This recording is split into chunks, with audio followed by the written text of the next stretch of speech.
Hello बच्चों, today's question is in myasthenia gravis acetylcholine receptors on the motor end plate are reduced, secretion from the nerve terminal is reduced, esterase activity is inhibited, secretion from the nerve terminal is enhanced।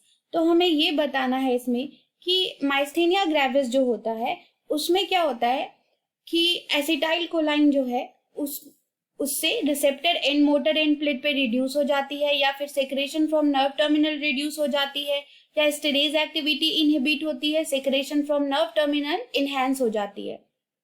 तो myasthenia gravis जो है वो एक auto immune disease होती है, auto immune disease होती है जिसमें हमारी बॉडी जो होती है वो खुद की बॉडी जो है वो एंटीबॉडीज बनाने लगती है। किसके लिए? एसिटाइलकोलाइन रिसेप्टर्स के लिए, एसिटाइलकोलाइन रिसेप्टर्स के लिए और मसल्स के, हमारे मसल्स एंटीजन के लिए, जिसकी वजह से क्या होता है कि हमारी जो है मसल्स में फटीग आ जाती है और स्पीकिंग, वॉकिंग, रेस्पिरेटरी सिस्टम भी फेलियर हो सकता है। तो यहाँ पे क्या होता है कि नॉर्मली क्या होता है, ये माइस्थेनिया ग्रेविस क्या करता है कि normal communication between nerves and muscles को ब्रेक कर देता है, बिटवीन नर्व्स एंड मसल्स को ये ब्रेक कर देता है। जो एसिटाइलकोलाइन होता है हमारा, उसका फंक्शन मेन क्या होता है कि ये एसिटाइलकोलाइन रिसेप्टर जो होता है ये मसल्स को एक्टिवेट करता है। क्या करता है? ये एक्टिवेट द मसल्स, जिसकी वजह से मसल्स कॉन्ट्रैक्शन होती है।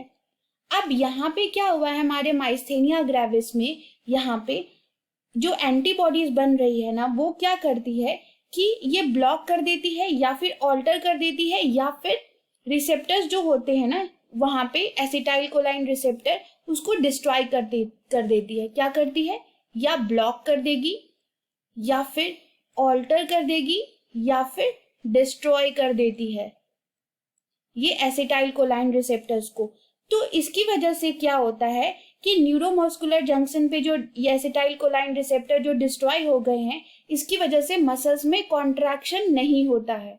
तो यहाँ पे अगर हम आंसर देखें तो in myasthenia gravis acetylcholine receptor on the motor end plate जो होती है वो रिड्यूस हो जाती है। नेक्स्ट ऑप्शन देखते हैं, secretion from the nerve terminal is reduce.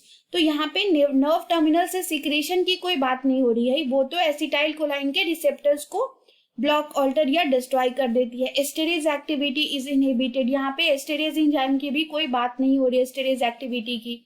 Secretion from the nerve terminal is enhanced, यहाँ पे इनहैंस तो हो ही नहीं सकता, यहाँ पे रिड्यूस हो रहा है सब। तो यहाँ पे हमारा ऑप्शन क्या हो जाएगा? Receptor on the motor end plate are reduce. A is the correct option. Thank you, best of luck.